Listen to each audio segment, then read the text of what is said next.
첫째 주는 어린이 주일이고 두 번째 주일은 어버이 주일이고 오늘은 스승의 주일입니다. 우리의 영원한 스승이요 영원한 목자는 단연 예수 그리스도이십니다. 그래서 예수님이 가르쳐 주신 제자도라고 하는 제목을 가지고 오늘 말씀을 전하려고 합니다. 예수님을 믿는 사람들을 지칭하는 용어들이 성경에는 많이 나오고 있습니다. 그러나 복음서의 저자들이, 복음서의 제자들이 선호한 용어는 단연 제자라고 하는 이름이었습니다. 이 제자라는 이름은 당시의 관점에서는 스승과 함께 지내고 스승을 배우고 스승의 삶을 배우고 스승의 자취를 따라가는 자라고 하는 의미가 담겨져 있는 말이었습니다. 제자도라고 하는 말은 마데테스라고 하는 헬라어인데요. 원뜻은 배우는 자 이런 뜻이에요. 배우는 자. 그래서 이 배우는 자에서 뭐가 있냐면 증인이라고 하는 말이 나옵니다. 증인. 이 증인이라는 말에서 마르투르라고 하는 순교자라고 하는 용어가 탄생이 되어집니다. 그러니까 마데테스라는 것은 곧, 제자라는 것은 곧 배우고 제자가 되어 증거하다가 순교하는 사람이라는 것입니다. 이 같은 사실은 우리에게 무엇을 보여주냐면 단지 우리는 예수님을 믿는 차원에서만 멈추어서는 안 되고 반드시 예수님을 닮아가고 예수님의 자취를 따라가기를 하나님은 몹시도 바라신다 하는 것입니다. 여러분, 돌아가신 오카노 목사님께서 세미나를 하시면서, 목회자 세미나를 하시면서 질문을 던졌습니다. 뭐라고 질문 던지냐면, 여러분들은 구원이 무엇이라고 생각하십니까? 그랬더니 한 분이 손을 들고 예수를 믿고 의롭다함을 얻고 천국에 가는 것입니다. 정답입니다. 그러나 내가 원하는 답은 아닙니다. 나는 성경을 읽을 때마다, 나는 예수님을 배울 때마다 느끼는 것인데 구원은 절대로 의롭다함을 받고 천국에 들어가는 것이 아닙니다. 만약에 여러분들이 그 측면에서만 멈춘다면 여러분들은 아무리 잘해봤자 50점밖에는 될 수가 없습니다. 여러분, 구원이라는 것은 그런 것이 아니라 예수님을 닮아가는 것입니다. 만약에 여러분들의 삶 속에 예수님을 닮아가는 모습이 없다면 여러분들은 반쪽짜리 구원이요. 또한 더 나아가서는 여러분들은 진짜 천국이 어떤 곳인지 모르는 사람들인 것입니다. 왠 줄 아십니까? 예수님을 만나면 하나님의 형상이 회복이 되어져요. 예수님을 만나면 구원받게 되면은요, 당연히 예수님을 우리의 모체로 삼고 모델로 삼고 예수님을 닮아가지 않으면 견딜 수 없는 영적 감동과 영적 축복이 떨어지게 된다는 것입니다. 그래서 예수님 마태복음 7장에서 분명히 말씀하셨어요. 나무는 열매를 보면 안다고. 만약에 열매가 없다면 그 나무는 가짜라는 뜻입니다. 짝퉁이라는 뜻입니다. 오늘날 신앙인들 가운데 예수님을 닮아가는 것을 모델로 하지 못하는 많은 분들이 신앙생활하다가 넘어지고 있는 것을 종종 보게 됩니다. 특히 본문이 포함된 마태복음 10장의 말씀은 예수님이 사랑하는 제자들에게 주신 참된 제자도에 대한 교훈입니다. 그 가운데 일부인 본문을 통해서 진정한 제자도를 저와 여러분들은 엿볼 수 있고 우리 주님이 원하시는 참된 제자상을 그려볼 수가 있어요. 다시 말씀드립니다. 우리 주님은 우리의 영원한 스승이 되십니다. 우리는 그분을 배우고 그분을 닮아가야 할 것입니다. 그분이 원하시는 참된 제자상을 오늘 말씀을 들으면서 한번 그려보시길 바랍니다. 첫째로 하나님을 더 두려워하라는 것입니다. 주님의 제자들이 우리는 이 세상에 사는 동안에 이 세상의 권세자들을 두려워할 이유가 없습니다. 이유가 무엇일까요? 28절에 있는 말씀이에요. 몸은 죽여도 영혼은 능히 죽이지 못하는 자들을 두려워하지 말고 오직 몸과 영혼을 능히 지옥에 멸하실 수 있는 일을 두려워하라. 이 세상에 권세 있는 자들은 자기네들이 그 작은 쥐꼬리 많은 권세를 가지고도 착각을 합니다. 내가 세상에서 제일 잘 나가. 내가 세상에서 최고야. 감히 누가 내 말을 안 들어. 그러나 잘 들으셔야 됩니다, 여러분들. 그들의 모든 권세는 이 세상에 한정되어 있고 그들이 휘두르는 모든 권세는 우리의 몸에 해를 끼칠 수는 있어도 우리의 영혼은 죽일 수 없습니다. 하나님은 그러세요. 하나님은 몸과 영혼을 모두 지옥에 멸하실 수 있습니다. 이 세상뿐만 아니라 다가오는 오는 세상까지, 보이는 이 세상뿐만 아니라 보이지 않는 영원한 저 세상까지 모든 것을 보시고 모든 것을 이끄시고 모든 것을 계획하시고 모든 것을 다스려 가십니다. 다시 말해서 우리 주님은 주관자가 되신다는 거예요. 우리 주님은 절대 군주가 되신다는 것입니다. 왕의 왕이 되신다고 하는 사실입니다. 하나님은 우리의 육신과 영혼의 주관자가 되시어서 우리의 모든 실제적인 삶과 영원한 삶을 다스려 주신다고 하는 사실입니다.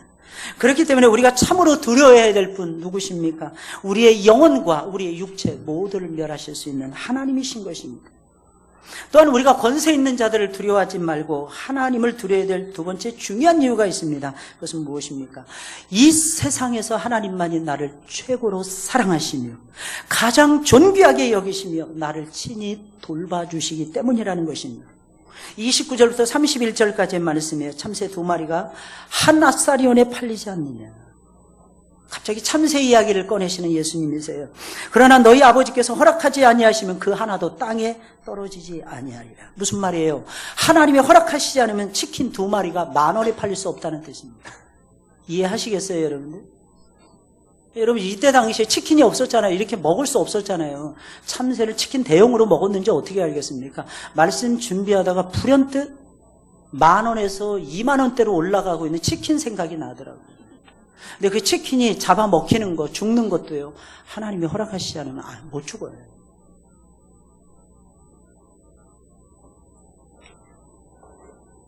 그러나 너희 아버지께서 허락하지 아니하시면 그 하나도 땅에 떨어지지 아니하리라.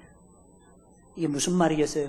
우리가 봤을 때 우연이 되는 것 같아요. 어떤 악한 사람이 나쁘게 몰고 가는 것 같아요. 예를 들면 트럼프와 시진핑이 싸움박질하더니 고래 등에 새우 등 터지듯이 우리 한국이 계속해서 어려움에 직면하는 야릇하고 요상한 현실. 네, 여러분, 이것이 우연일까요? 너희에게는 머리털까지 다 세신바 되었나니 두려워하지 말라. 너희는 많은 참새보다 귀하니라. 무슨 말이겠습니까? 너희는 참새하고도 비교할 수 없이 존귀하니라. 내가 너희를 얼마나 사랑하는데, 내가 너희를 얼마나 세밀하게 자상하게 돌봐주는데 너희의 가치를 너희가 그렇게 모른단 말이냐. 너희가 말하고 생각하고 너희가 어울리고 움직이는 모든 것을 어찌 그렇게 가볍게 할 수 있겠느냐. 내가 너희를 사랑한단다. 내가 찬양이 되죠. 하늘을 404장, 옛날에 404장인데 지금 몇 장인지 모르겠어요. 요즘엔 찬송이 바꿔놓으니까 올해 들어서 잘 외워지지가 않더라고요. 하늘을 두루마리 삼고 바다를 먹물 삼아도 하나님의 사랑은요, 다 기록이 안 돼요. 기록이 안 돼요. 그 하나님의 사랑이요, 누구를 향한 사랑입니까? 나를 향하신 사랑하신. 하나님의 나를 사랑하심은요, 하늘을 두루마리 삼고 바다를 먹물 삼아도 다 기록 못해요. 그만큼 귀하다는 것입니다. 그러니까 나를 귀하게 여기시는 그 하나님을 두려워하라는 것입니다. 나를 진실로 사랑하시는 그 하나님이 나에게 가르쳐주는 것이 진짜라는 거예요. 진짜. 말씀 한마디라도 진짜 움직이시는 거 하나하나가 전부 다 진짜라고 하는 사실입니다. 여기서 두려워하다, 이 말이 사용되었는데, 이 말은요, 특정 대상을 실제로 두려워한다, 이런 것을 나타내기보다는요, 또 다른 의미가 이 속에는 숨겨져 있어요. 무슨 뜻이냐면 특정한 대상을 더욱 의식하며 산다. 특정한 대상을 더욱 의식하며 산다라고 하는 뜻에 가깝다는 것입니다. 실제로 두려워한다, 이런 의미보다는 특정한 대상을 두려워한다, 이런 의미보다는 특정한 대상을 더욱 의식하며 산다고 하는 뜻입니다. 사람들은 희한해요. 그 쥐꼬리만한 권력을 쥐고 있는 사람을 의식합니다. 그 사람이 없이는 마치 못 사는 것처럼 생각을 해요. 아주 오래전이었습니다. 어느 분이 이혼을 하게 됐어요. 30의 젊은 새댁이 이혼을 당하는 거예요. 펑펑 우는 거예요. 목사님, 저는 그 사람이 그럴 줄 몰랐어요. 그러면서 두 번째 하는 말이 이것이었습니다. 나하고 우리 딸은 어떻게 살아요? 제가 몇 시간 동안 위로해 줬습니다. 집사님, 걱정하지 마. 걱정하지 마. 그놈보다 더 나은 분이 그대의 남편이 되어서 은혜 위에 은혜를 더하사 그대에게 눈부신 미래를 예비해 주실 거야. 정말 그럴까요? 일주일이 안 돼서 취업을 했습니다. 할렐루야. 일주일이 안 돼서 취업을 했다니까요. 제가 한 건 아니고 사모님이 카페에 차 마시러 갔다가 카페 주인하고 얘기해가지고 카페에서 사람 채용한다는 걸 알고 연결을 시켜줬는데 사람 성실하다고 그래서 바로 써버린 거예요.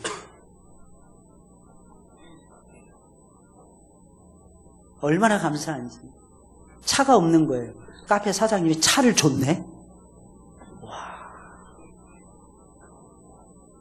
정말 신기하고 놀라운 일이 벌어지더라고요. 아기를 종일반에 맡기는 거예요. 1살도 안 되는. 근데 걔는 영어 못하잖아요. 한국말도 못하는데 영어를 어떻게 하겠어요. 애가 아프다는 연락을 받는데 막 울면서 전화가 온 거예요. 목사님 어떻게 해요? 걱정하지 마. 내가 갈 테니까 걱정하지 마. 제가 어린이집으로 뛰어갔어요. 애가 열이 난다고 해서 외국 애들은 특히 선진국에서는요, 감기 몸살 걸리기 전에 학교 못 나오게 합니다. 학교에서. 다른 애들한테 옮는다고. 요즘 한국도 그러죠. 특히 유치원은 더 그러죠. 그죠? 1살도 안 된 애를 구석에다가 이렇게. 근데 애가 얼굴이 꼬지지한 거야. 계속 울기만 한 거야. 데리고 왔어요. 저희 집으로. 저희 집으로 데려와서 밥 먹을래? 싫대요. 근데 그때 마침 제가 새우젓을 사다 놨어요. 새우젓을 뭐에 쓰려고 사다 놓은 게 생각이 나는 거야. 그래서 입맛 없을 때는 물 말아서 새우젓 띄우면 맛있잖아요. 그죠? 그래서 거기다 딱 띄워서 제가 먼저 탁 먹는, 맛있게 먹는 시범을 딱 보였어요. 그때 얘가 불뚝 탁 쳐다보는 거야. 그래 누워있다가 앉는 거야. 먹을래? 그랬더니 먹겠다는 거예요. 울다가 딱 그치는 거야. 배는 고프니까 얼마나 울었겠어요. 애가 열은 나고. 입에다가 딱 넣어주는데 그 다음부터는 그 새들이 모이 먹듯이 입을 계속 쫙쫙 벌리는 거예요. 며칠을 제가 저희 집에 데리고 있었던 기억이 나요. 막 그 엄마는 막 목사님 불편하게 해서 어떻게 해요? 사모님 아니 얘가 있어서 나는 좋은데 왜 그래? 그러지 마. 뭐가 불편해? 그때는 제가 30대였어요. 그러니까 뭐 기운도 넘치겠다. 뭐 지금처럼 뭐 팔도 하나를 이렇게 들쳐매지도 않았겠다. 재밌게 놀아줬던 기억이 나요. 근데 지금은요, 새 아빠를 맞이했는데 뭐 꼭 그래서 좋은 건 아니지만 총각 아빠를 맞이했습니다. 뭐 그렇게 좋은 건 아니지만 근데 이 아빠가 얼마나 이 딸을 사랑하는지. 얼마 전에 생물학적인 아빠가 전화를 했어요. 10년 이상 잊고 지내다가 목사님 연락이 안 됩니다. 저한테 제 번호를 어떻게 해요? 페이스북에다 저를 찾은 거예요. 왜? 그랬더니 애를 보고 싶다는 거예요. 이제 와서. 왜? 한시도 잊어본 적이 없대요. 그렇게 헤어질 때 제가 그렇게 몇 날 밤을 당신을 설득했는데 당신 내 말 안 듣더니 그래 지금 좋아? 바람났거든요. 그 사람이랑 살아? 아닙니다. 목사님 바로 헤어졌습니다. 거봐. 당신 그 꼴 당한다고 내가 얘기했잖아. 말을 안 들어, 말을. 참 신기하더라고요. 누구를 의지하십니까? 여러분 인생을 살아가면서 누구를 의지하십니까? 저희 큰고모님이 돌아가셨는데 85세인가 87세에 돌아가셨는데 제가 가서 딱 보고 깜짝 놀랐어요. 저희 큰고모님이 노년에 예수님을 영접하시고 예수님 믿다 가셨거든요. 성경책이 딱 방에 갔더니 성경책이 쫙 펴져 있더라고요. 우리 고모님이 성경을 얼마나 읽으셨나 또 그런데 제가 얼마나 울었는지 몰라요. 우리 큰고모님이 23살에 청상 과부가 되셔서 4남매 5남매를 키우셨어요. 혼자서. 얼마나 이쁘신지 우리 큰고모님이 진짜 절세 미인이었어요. 키도 크시고. 저 어린 시절에 딱 보면 그래서 그 큰고모님의 자녀들 보면 정말 잘생기고요. 똑똑하고. 근데 성경책을 보면서 제가 울었던 이유는 전부 다 남편이라는 말에만 동그라미 쳐져 있더라고요. 얼마나 한이 되었으면 그 남편. 근데 우리 고모님이요, 혼자 사시면서도 힘들이지 않고 자식 키웠고요, 어려움을 당하지 않고 자식 키워냈고요, 하나님의 뜻을 이룰 수가 있었습니다. 어떻게? 예수님이 남편이 되십니다. 여러분, 우리의 영원한 의지할 대상은 하나님이세요. 하나님 의지하세요. 누구를 두려워하십니까? 하나님을 최고로 두려워하십니다. 두 번째로, 어떤 상황에서라도 예수님을 시인하셔야 됩니다. 이게 제자들의 특징이에요. 제자들은 어떤 상황에서도 주님을 부인해서는 안 되는데 왜 그럴까요? 주님을 사람들 앞에서 부인하잖아요. 하나님 앞에서 주님이 우리를 부인하십니다. 무슨 말입니까? 지옥 간다는 뜻이에요. 32절 33절 말씀입니다. 누구든지 사람 앞에서 나를 시인하면 나도 하늘에 계신 내 아버지 앞에서 그를 시인할 것이요, 누구든지 사람 앞에서 나를 부인하면 나도 하늘에 계신 내 아버지 앞에서 그를 부인하리라. 여러분, 우리가 사는 이유가 뭡니까? 우리가 사는 이유는 우리가 제자임을 온 세상에 드러내면서 사는 거 아닙니까? 나를 드러내는 거 아니죠. 주님의 은혜를 드러내는 거죠. 주님의 뜻을 나타내는 거죠. 순종하며 살면서 예수님을 증거하는 삶이죠. 그것이 주님을 시인하는 것입니다. 그것에 반대면 주님을 부인하는 거죠. 많은 사람들이 이렇게 얘기합니다. 나는 예수님 믿어요. 나는 예수님을 사랑해요. 그런데 이 신기한 것은 사람들 앞에서 주님을 시인하지 않는 경우가 많다는 것입니다. 심지어는 내가 그리스도인이라는 사실까지도 숨겨요. 자신 믿는 주님에 대해서 언급하지 않습니다. 마치 성경에 나오는 예수님의 제자였던 니고데모처럼. 우리 주변에서 그렇게 살아가는, 특히 요즘처럼 기독교를 개독교라고 욕을 하면서 그런 분위기 속에서는 하나님을 믿는다? 우린 그렇게 하면 손해본다는 거죠. 손해보셔야 됩니다. 어차피 우리 인생은요, 뭐라도 손해는 봐야 돼요. 근데 여러분, 예수님 때문에 손해본다? 이것만큼 기쁘고 행복한 것은 없더라고요. 제가 경험해봐서 너무너무 잘 알아요. 대학 시절에 교수님은 전도하다가 학점이 떨어지는, 저는 눈 하나 깜짝하지 않았습니다. 왠지 아십니까? 그 교수가 나에게 학점을 떨군다고 해서 내 점수가 깎이지는 않더라고요. 저는 확신하게 이렇게 확신했습니다. 하나님이 다른 교수를 통해서 보상해 주신다. 그랬더니 우리과 교수님도 아닌, 우리과 교수님은 저희를 너무 잘 알거든요. 근데 우리과 교수님도 아닌 헌법을 가르치는 교수님께서 나를 지켜 세워 주시더라고요. 역사를 가르치고 사회학을 가르치는 교수님들께서 내 진로를 활짝 열어 주시더라고요. 저는 그때 깜짝 놀랐어요. 이야, 하나님 대단하신 하나님, 신묘막측하신 하나님. 어느 곳에든지 내가 손해보는 것을 하나님 기뻐하시지 않는구나. 그런데 내가 예수 때문에 기꺼이 손해보고 기꺼이 교실에서 막 전도하고 그랬거든요. 수업 다 끝날 때까지 기회를 딱 잡아서. 교수님 전도하는 시간이었어요. 과학 철학 시간이었던 것으로 기억이 납니다. 근데 신기합니다. 하나님은요 진짜 우리를 사랑하세요. 그래서 정말 지켜주세요. 얼마나 놀라우신 분이신지 몰라요. 여러분, 그리스도인이라는 사실을 숨기는 거, 주님에 대해서 우리가 언급하지 못하는 거, 여러분, 대단히 위험한 삶입니다. 왠지 아십니까? 주님을 거부하는 거니까. 주님을 반대하는 거니까. 은근히 반대하는 거니까요. 그럼 주님이 나를 도우시겠어요? 주님이 내 편이 되시겠어요? 주님이 나와 함께 해주시겠어요? 주님이 나에게 지혜 주시겠어요? 주님이 나에게 능력 주시겠어요? 주님이 나에게 눈부신 미래를 열어주시겠어요? 주님이 걱정하지 마, 내가 너 책임져 줄게, 이러시겠냐고요, 여러분들. 주님 절대로 안 그러십니다. 사사기의 말씀을 저는 종종 봅니다. 일부 예배 때마다 제가 최근 들어서 사사기 강의를 또 시작했어요. 사사기를 볼 때마다 느끼는 것이 있어요. 야, 어떻게 이렇게 배신을 밥 먹듯이 할 수 있어요?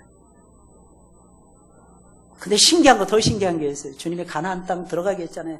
31명의 왕들의 목을 밟으면서 다 정복시켜버렸잖아요. 근데 너무 신기해요. 자기들에게 이기게 하시고 적과 꿀이 흐르는 땅을 주신 하나님은 경외하지 않고 바알과 아스타롯을 섬기는 거예요. 하나님 보시는 목전에서 하나님 말씀을 던져버리는 거예요. 지겹다 이거예요. 바알과 아스타롯의 성적 접촉을 통해서 일어나는 그 쾌감, 그 쾌락, 합법적인 성관계, 집단 못된 섹스. 우리도 이것을 맛보면서 살고 싶다. 이스라엘이, 유대인들이 홀라당 넘어가 버립니다. 근데 하나님은요, 야, 그러지 마. 그러는 건 너희들에게 어울리지 않아. 말씀을 하시는데, 하나님이 억지로 강제로 때려치면 않아요. 나를 섬길 것인가, 바알을 섬기고 하나님이 내버려 두십니다. 세상을 따라갈 것인가, 여호와의 도를 따라갈 것인가. 하나님 그냥 놔두세요. 왜? 하나님 테스트 하십니까? 하나님 진심 무엇인지 아십니까? 자원하는 마음으로 주님을 선택한 것이었어요. 억지로가 아니라, 모세가 무서워서가 아니라 하나님이 진정 무서워서. 주의를 범하게 되면 하나님 앞에 복을 받지 못한다. 이것 때문에 혹시 주의를 지키십니까? 잘못 지키는 거예요. 나를 사랑하사 십자가에 돌아가신 그 예수가 원하는 것이 내가 예배 드리는 것이고 내가 하나님의 뜻을 따라 살아가는 것이기에 나는 주저하거나 망설임 없이 예수님을 사랑합니다. 나는 주의를 지킵니다. 나는 성경을 읽습니다. 나는 기도하지 않고는 살 수 없습니다. 이래야 진짜죠. 주님은 그걸 듣고 싶어 하시는 거예요. 하늘에 계신 내 아버지 앞이라고 하는 말은 무슨 말이겠습니까? 우리의 영원한 운명을 결정짓는 하나님의 심판대 앞이라는 뜻입니다. 이 세상의 삶이 끝나잖아요. 우리는 모두 다 이 심판대 앞에 서게 될 것입니다. 그런데 그때에 우리가 주님을 시인하게 되면, 주님이 우리를 시인하게 되는데, 주님이 우리를 시인하게 되면 어떤 역사가 벌어질까요? 천국을 차지하는 역사가 벌어져요. 하늘나라가 내 것이 돼요. 근데 신기한 것은요, 이게 영생한다는 것입니다. 그러니 우리는 어떤 상황에 처하든지 예수님을 시인해야 됩니다. 이게 바른 제자도예요. 주님의 제자가 어찌 주님을 부인한단 말입니까? 주님의 참된 제자는 특징이 있어요. 어떤 상황에 놓이든지, 어떤 불리한 상황에 처하든지 주님의 도를 따라갑니다. 심지어는요, 잘 들으셔야 돼요. 살든지 죽든지. 내가 살든지 죽든지. 그렇게 돼요. 더 놀라운 사실은 우리 주님은 우리를 그런 나를 외면하시지 않는다. 그리고 나에게 뭘 주시는 것입니까? 하나님 앞에서 큰 상을 주시는데 하나님 앞에서 나를 안다고 시인하신다는 거예요.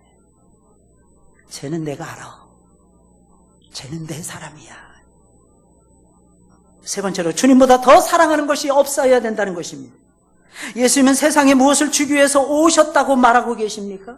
그것은 우리에게 어떤 자세로 주님을 따를 것을 요구하는 것입니까? 34절부터 37절 말씀이에요. 다 같이 한번 한 목소리를 읽어볼까요? 시작. 내가 세상에 화평을 주러 온 줄로 생각하지 말라. 화평이 아니요 검을 주러 왔노라. 내가 온 것은 사람이 그 아버지와 딸이 어머니와 며느리가 시어머니와 불화하게 하려 함이니 사람의 원수가 자기 집안 식구리라. 아버지나 어머니를 나보다 더 사랑하는 자는 내게 합당하지 아니하고 아들이나 딸을 나보다 더 사랑하는 자도 내게 합당하지 아니하며. 예수님은 정확하게 하세요. 여러분, 사람이 그 아버지와 불화한다는 거예요. 사람이, 이거 뭐냐면 man이에요. 대표 단수입니다. 이게 남자라는 뜻이에요, 원래는. 남자는 누구하고 관계가 나쁠까요? 주로 누구하고 관계가 나쁠까요? 남자는 아버지하고 관계가 나쁩니다. 그 다음에 보세요. 딸은 누구하고 관계가 나쁠까요? 참고로 힌트를 드리자면 우리 딸들은 저하고 관계 무지하게 좋습니다. 상상은 여러분들이 자유롭게 하시고요. 딸들은 주로 누구하고 싸우냐면 엄마하고 싸워요. 예수님이 이거 내다보시는 거예요. 며느리는 누구하고 싸울까요? 무조건이에요. 시자 들어가시는 그분입니다. 근데 참 이 뜻밖의 말씀이에요. 예수님은 사람의 원수가 자기 집안 식구리라. 가족은 내 편이잖아요. 근데 원수가 집안 사람이라. 근데 여러분 잘 한번 곰곰이 생각해 보세요. 자, 찬양대 졸지 마시고 저를 보세요. 딴 거 보지 마시고 저를 보세요. 여러분들의 삶 속에서 여러분들 제일 힘들게 했던 사람 한 사람 딱 떠올려 보세요. 머릿속에. 자, 다시 질문하겠습니다. 가족이다 O, 가족이 아니다 X. 자, OX 시작. 거 봐요. 대부분 뭐라고. 나를 제일 힘들게 했던 사람은 가족이에요. 그 왜 그런지 아세요? 왜 그럴까요? 내가 제일 사랑하는 사람들인데. 내가 사랑하지 않으면 힘들 이유가 없어요. 뭐라고 짓거려야 되든 뭐라고 욕을 하고 지나가든 김수미가 욕했다고 생각하고 기분 좋게 지나갈 수 있어요. 근데 사랑하는 가족은 다릅니다. 왠지 조그만 일에도 서운해요. 5월은 가정의 달. 돌아보셔야 돼요. 예수님이 이 말씀을 기억하셔야 돼요. 근데 이 말씀, 그 다음에 이어지는 말씀이 핵심입니다. 아버지나 어머니를 나보다 더 사랑하는 자는 내게 합당하지 않다. 사실 우리는 혈연이 더 가깝죠. 피가 더 가깝죠. 피가. 사실 오래전에 있었던 일이에요. 저하고 늘 열심히 하셨던 어느 집사님이 제 마음을 너무 아프게 하고 우리 교회를 떠난 적이 있었어요. 근데 아들이 계속 나오는 거예요. 엄마는 떠났는데. 물론 뉴질랜드에 있을 동안에 저하고 같이 했고요. 부랴부랴 한국으로 돌아오면서 명분은 만들고 그리고 떠나갔어요. 근데 너무 신기한 일이 벌어졌어요. 아들이 계속 우리 교회 나오는 거예요. 제가 그 아들한테 물어봤어요. 야, 너 왜 우리 교회 나와? 엄마가 싫어하지 않니? 엄마가 싫어합니다. 근데 왜 우리 교회를 나와? 아들이 하는 말. 엄마가 틀렸기 때문입니다. 애가 하는 말이에요. 엄마가 틀렸기 때문입니다. 이 아들도 얼마 있다가 엄마 따라서 한국으로 왔어요. 엄마와 같이 살아야 되는 상황이었어요. 저하고 상담을 하는 거예요. 목사님, 드릴 말씀이 있습니다. 제가 어느 지역으로 가는데 그 교회 혹시 우리 교단교회 있습니까? 엄마 다니는 교회 가야지. 한국 가면 얘 하는 말. 목사님, 저는 우리 엄마하고 죽을 때까지 신앙생활 같이 안 할 것입니다. 아니 왜? 얘가 하는 말. 엄마가 틀렸기 때문입니다. 엄마가 정신을 못 차리고 계세요. 저는 그게 제일 가슴이 아파요. 그래서 결국엔 아버지하고 이혼까지 했습니다. 그래서 목사님 몰랐는데 이혼했어요. 그래서 한국 간 겁니다. 저 마음이 너무너무 아팠어요.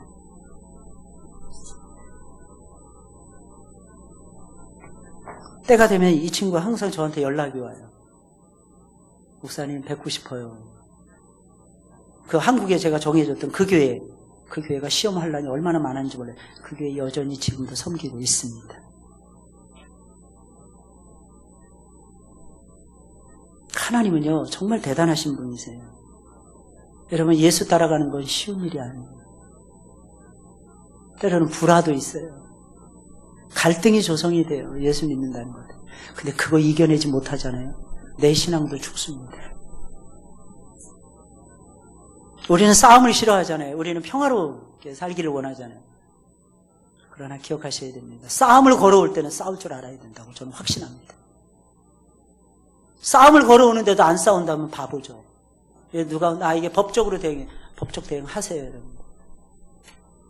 그러면 우리는 이렇게 얘기합니다. 고린도전서 6장에 보니까 성도들 간에는 소송 걸지 말라 그랬는데 목사님 그 사람이 믿는 사람입니다. 포기하고 손해볼 수 있습니까? 그러면 포기하고 손해보세요. 근데 포기하고 손해볼 수 없습니까? 포기하지 마시고 법정 싸움까지도 가세요. 왠지 아십니까? 성도를 향해서 잘 들으셔야 됩니다. 성도를 향해서 그걸 아는 사람, 모르는 사람이란 몰라요. 성도를 향해서 그 말씀을 어기고 소송을 제기한 사람은 잘 들으셔야 됩니다. 믿음의 사람이라고 볼 수가 없기 때문입니다. 그래서 싸울 때는 싸우셔야 돼요. 성도는요 온유하고 겸손해야 되고 잘 길들여진 말처럼 살아가야 되고 순한 양처럼 살아가셔야 됩니다. 그러나 사랑하는 여러분들 잘 들으셔야 됩니다. 무섭게 싸울 때는요, 사자처럼 담대해져야 돼요. 왠지 아십니까? 세상살이가 그렇게 호락호락하지 않아요. 칼빈 보세요. 루터 보세요. 사자처럼 그들이 담대하지 않았다면 어떻게 내주는 강한 성이여 외치면서 진리가 죽어가는 유럽 땅에 새로운 진리의 꽃, 생명의 꽃을 피울 수가 있었을까요? 저는 그건 불가능했다고 생각을 합니다. 우리가 제대로 주님을 믿고자 한다면 삶의 모든 측면에서 주님을 인정하고 주님의 제자답게 살고자 한다면 많은 사람들은 우리를 곱지 않은 시선으로 바라보게 될 것입니다. 그러나 그처럼 곱지 않은 시선에도 불구하고 주님만 바라보고 주님의 참 제자로서 살아야 한다는 것입니다. 물론 그렇게 주님은 급진적이거나 광신적인 것까지 요구하시는 것은 아니라는 것을 아셔야 돼요. 주님은 우리에게 하나님 나라의 중요한 원리를 가르쳐주고 있는 것입니다. 그 원리가 무엇입니까? 이 세상에 어떤 것도, 심지어는 내가 사랑했고 나를 이 세상에 제일 사랑하는 부모라 할지라도 잘 들으셔야 됩니다. 예수님보다 앞설 수는 없다는 것입니다. 없어요. 예수님보다 절대로 앞설 수가 없어요. 자식 아무리 사랑해도 예수님보다 자식이 앞설 수가 없습니다. 그렇게 주님을 내 삶의 우선순위로 삼고 사는 것이 예수님 말씀하시는 거예요. 진정한 제자의 길이라. 물론 주님은 육신의 부모에게도 효도하기를 원하십니다. 가급적이면 무슨 일이든지 부모님과 상의하고 의논하고 부모님의 지시를 따르면 행복해집니다. 괜히 잘난 척하지 마시고요, 여러분. 부모가 못 배웠다고 함부로 판단하지 마시고 제발. 머리가 희끗희끗할 때까지 사시는 분들은 우습게 여기지 마세요, 여러분들. 그 머릿속에 우리가 경험하지 못한 어마어마한 보배가 담겨져 있다는 사실을 기억하셔야 돼요. 이걸 놓칠 때가 얼마나 많은지 몰라요. 왜? 내 생각하고 틀리다는 거죠. 세상 물정 모른다는 거죠. 나는 좀 컴퓨터 좀 한다는 거죠. 뭐 좀 안다는 거죠. 그 얕은 지식 가지고 그 험준 산령을 넘어오면서 고난의 파도를 이겨내신 어른들의 지혜를 무시하는 젊은 사람들이 얼마나 많이 있는지 몰라요. 저는 그런 사람들 꼭 돌인 것 같아요. 돌. 제발 여러분 겸손하셔야 돼요. 나를 사랑하시는 주님이고 나를 사랑하시는 부모님입니다. 근데 여러분 잘 들으셔야 돼요. 설령 그렇다 할지라도 그 부모보다 주님이 앞서 가셔야 돼요. 주님이 먼저 해야 돼요. 할렐루야. 옛날에 우리 어르신들 시집 오잖아요. 시집 오면 어때요, 여러분들? 아무도 안 믿는 집에 시집 오잖아요. 다 왼수 새끼들만 있어, 마귀 새끼들만 있어, 집안에. 시자 들어가는 것들이 왜 그렇게 괴롭히는지 더 무서운 건 시 할머니, 할아버지까지 있네. 근데 우리 신앙의 선배들은요, 그거 참고 신앙생활 하셨어요. 그거 다 받으면서. 근데 놀라운 역사가 벌어집니다. 크면서 애들이 크는 거야. 애들이 믿는 거야. 애들이 바르게 따라가는 거야. 근데 옛날엔 또 아버지들이 얼마나 또 술 처먹고 주먹질했습니까? 그거 다 받으면서도 주님이 이혼하지 말라 그러니까 참고 사는 애들 때문에. 근데 그게 맞아요. 애들 때문에 참고 사는 거 맞아요. 그 애들이 큰 다음에는 방패가 탁 돼요. 아버지 어디서 이러세요? 딱 그러면 한마디로 끝나. 아버지 잘 들으셔야 됩니다. 아버지의 와이프이기 전에 우리 어머니입니다. 건드리지 마세요. 그럼 끝나요. 왠지 아십니까? 이유는 간단해요. 아들이 아버지보다 힘이 더 세니까 그렇습니다. 이게 무서워. 이게 무서워. 바꿔야 돼요. 좋지 못하는 그러면 바꿔야 돼요. 결국엔 그 어머니들은 다 승리하셨어요. 다 구원하시고. 근데 여러분 제가 이 말씀 해드릴 거예요. 우리는 왜 쥐꼬리만한 문제에 넘어지냐 이거예요. 그분들은 목숨 걸고 자식들을 키워가면서 신앙 지켰는데 왜 우리는 그 좋은 신앙을 까먹느냐는 거예요. 세월이 아무리 좋아도, 아무리 로봇이 판치는 그런 세상이라 할지라도.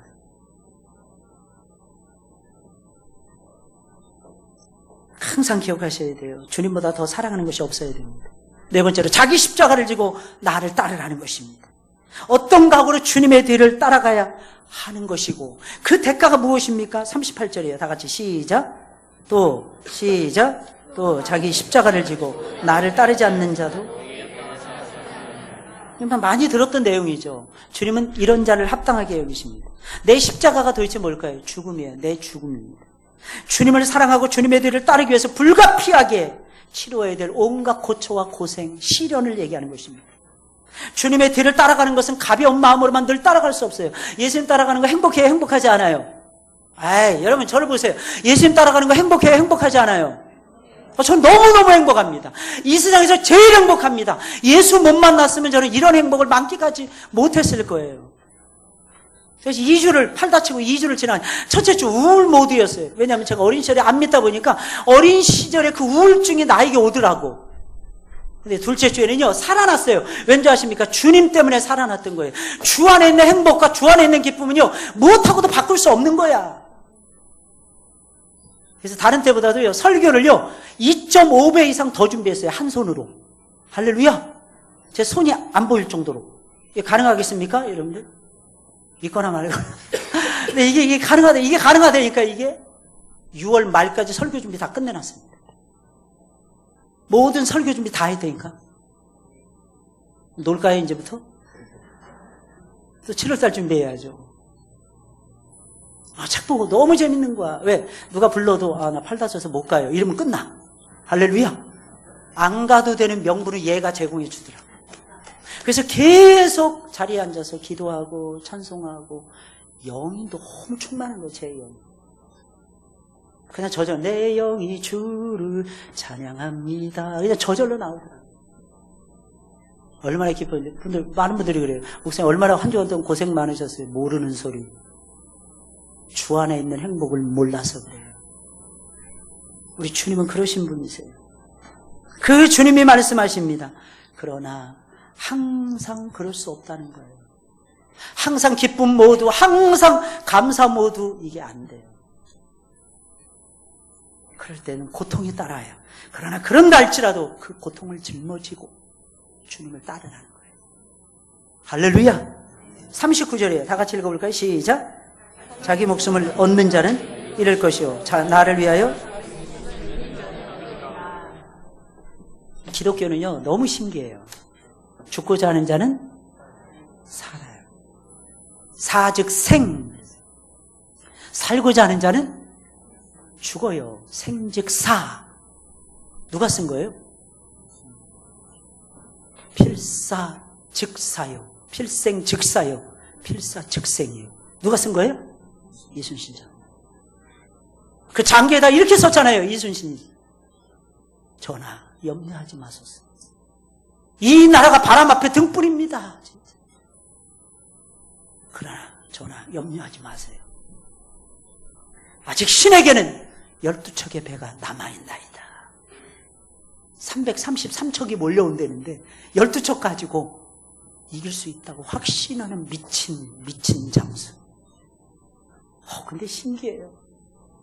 하늘이 들으시는 거야. 하나님이 들으시는 거야. 그냥 깨부셔버리는 거야. 12척이. 와, 그 담대야. 그 12척 안에서도 또 네 분이 일어나서 가네 안 되네 되네 안 되네 막 싸움박질하고 안 가고 명량에서 다 보였잖아요 여러분.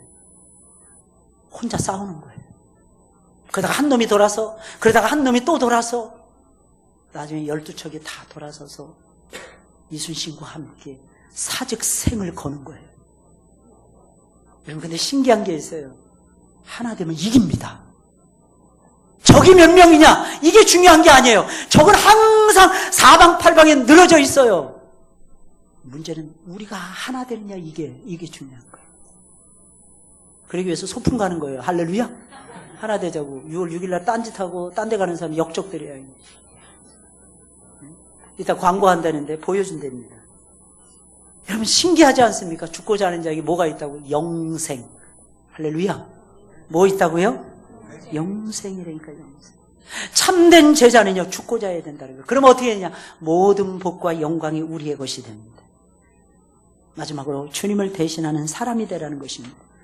하나님은요 놀라운 사실은 제자들에게는 특별한 영광을 예비하셨어요. 한번 따라서 해볼까요? 특별한 영광. 특별한 영광을 우리에게 주신다니까요. 40절부터 42절에 있는 말씀이에요. 신기한 말씀입니다. 너희를 영접하는 자는 나를 영접하는 것이요 나를 영접하는 자는 나 보내신 이를 영접하는 것이니라. 선지자의 이름으로 선지자를 영접하는 자는 선지자의 상을 받을 것이요 의인의 이름으로 의인을 영접하는 자는 의인의 상을 받을 것이요 또 누구든지 제자의 이름으로 이 작은 자 중 하나에게라도 냉수한 것이라도 주는 자는 내가 진실로 너희에게 이르노니 그 사람이 결단코 상을 잃지 아니하리라. 무슨 말이겠습니까? 이게 무슨 말이겠습니까? 너희는 또 다른 내가 되어야 된다는 거예요. 너희가 예수가 되어야 된다는 거예요. 이 말은 우리가 이 세상 살아가면서 예수가 두 번째, 너희를 영접하면 나를 영접하는 것이라는 거예요. 여러분 신앙생활하면서 주의 종들과의 관계를 잘 하셔야 됩니다. 부모와의 관계 잘 하시듯이 주의 종과의 관계도 신앙에 딱 입문하면 잘 하셔야 돼요. 무조건 잘 하셔야 됩니다. 왠지 아십니까? 그게 여러분들이 복을 받는 지름길이기 때문입니다. 왜 그럴까요? 주의 종들은요, 하나님이 보내주신 거예요. 여러분, 전도사님이라고 해서 우습게 여기시면 안 돼요, 여러분들. 하나님이 보내신 종입니다. 귀하게 여기셔야 돼요. 때로는 논리적이잖아요. 예, D.L. 무디의 설교는 다 논리적이지 않았어요, 여러분들. 왜? 그는 초등학교밖에 못 나왔기 때문입니다. 근데 신기하죠. 하나님은 연약한 자를 들어서요, 강한 자들을 부끄럽게 하실 때가 많아요. 너무 신기하지 않습니까? 신기하고 놀랍지 않습니까? 주의 종들인 우리를 영접하는 것은 우리를 보내신 주님을 영접하는 것과 똑같아요. 그래서 하나님이 뭘 주십니까? 상을 주시는 거예요. 여러분 다 목사 될 수는 없잖아요. 근데 여러분 천국에 가서 목사가 받는 상을 받을 수 있습니다. 목사를 영접하고 대접하는 것이 목사의 상을 받는데요. 목사가 하는 일을 지원해주고 기도해드리고 그러면요, 아픈 분들이 목사님 무슨 잘못을 해서 팔이 다치셨어요?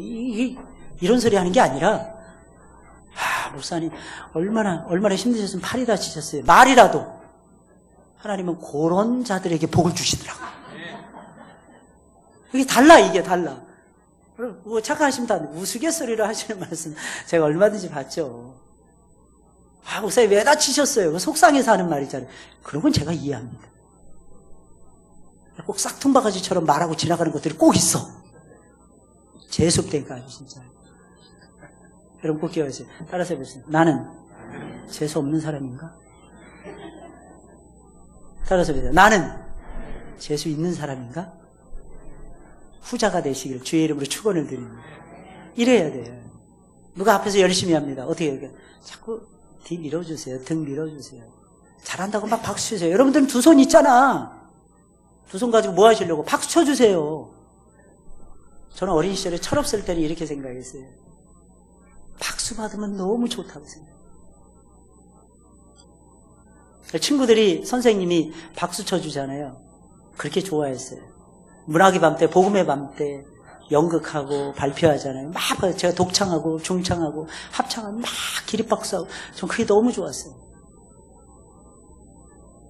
근데요, 나중에 철이 들고 나서 보니까요, 박수 받는 사람은 건강하지 않더라고. 의학자들이 얘기하는데 박수 치는 사람이 건강하대. 박수 치는 사람이. 근데 박수 진짜 세게 한번 쳐봤어요. 너무 좋더라고요.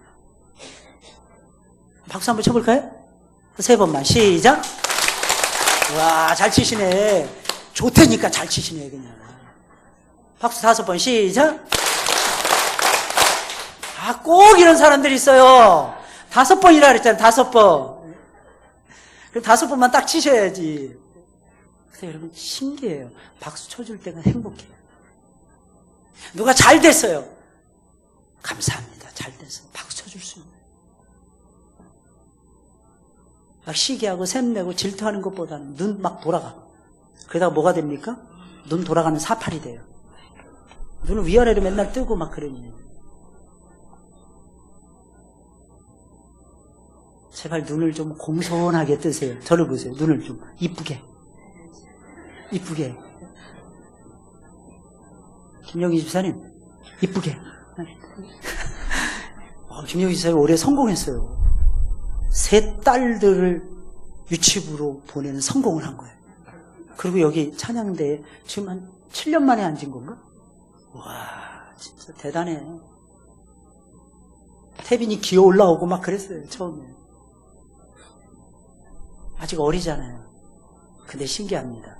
하나님 손에 던지면요, 하나님이 이 아이를요, 받으세요. 그리고 하나님이 안아주십니다. 뭐라 그런지 아십니까? 야, 걱정하지 마. 네 새끼 아니고 내 새끼야. 이러십니다. 할렐루야! 내 새끼라니까요. 오늘 유초등부가 보니까 뭐 한다 그러더라? 달란트 시장인가 뭐 한대요. 지금 막 북적북적 거려요. 근데 하필 이런 날 비가 와. 이게 인생이에요. 그래서 저는 계속 기도해 줬어요. 근데 그 아이들 여러분들의 자식들입니다. 그죠? 교회에서 보면 말 한마디라도 예쁘게 많이 해주세요. 영접해 주세요. 그 아이를 영접하는 것이 뭐라고요? 예수님을 영접하는 것이. 애기들이요, 20년 금방 지나가요. 자, 문태호 권사님, 한 가지 질문할게요. 20년 금방 지나가요? 아니면 천천히 지나가요? 문태호 권사님, 이렇게 지나가죠? 그죠? 이렇게 지나간대요. 그래, 애들은, 우리가 봤을 때는 애들은 막 시간 많이 보내는 것 같아. 근데 잘 들으셔야 됩니다. 애들은 이름은 다 커 있어. 근데 그 아이들이 20년 지나면 교회의 기둥이 되는 거야. 애들 보면서 이래, 너는 하나님 나라의 주인이야. 그래야 돼요. 너는 하나님 나라의 보배로운 존재야. 막 안아주세요. 너는 왜 이렇게 이쁘니?